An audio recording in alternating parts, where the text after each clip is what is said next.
Hello and welcome to Research Methods.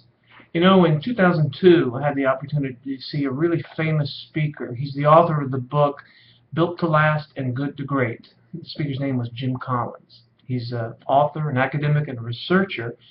And one line that he mentioned in this talk at the Leadership Forum in Atlanta was, "Business must be grounded in reality." And I thought, how true that if you're running a business, you cannot run your business on hearsay.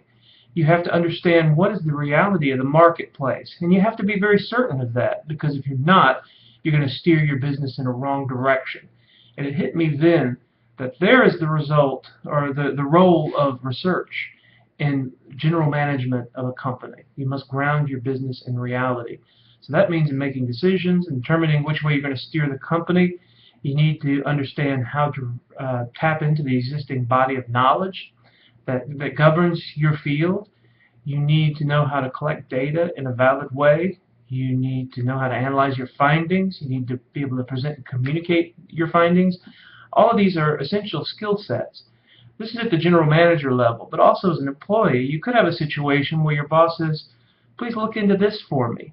Well, how are you going to do it? Where do you find valid information versus information that isn't very valid? If you're going to collect data, how do you sample it? How do you collect it? How do you analyze it? Because the last thing you want to do is present something that is flawed in some fundamental way and produces incorrect decisions. So we're going to learn a lot about that in this course. You'll find research, most students associated with just academic writing, but it's far more than that. It's interesting, it's relevant, and it makes a big difference if you incorporate it in your professional lives. So let's get started with research methods for the MBA. I look forward to working with you this term. And if you have any questions or issues, please jump into the Ask the Professor forum or give me an email.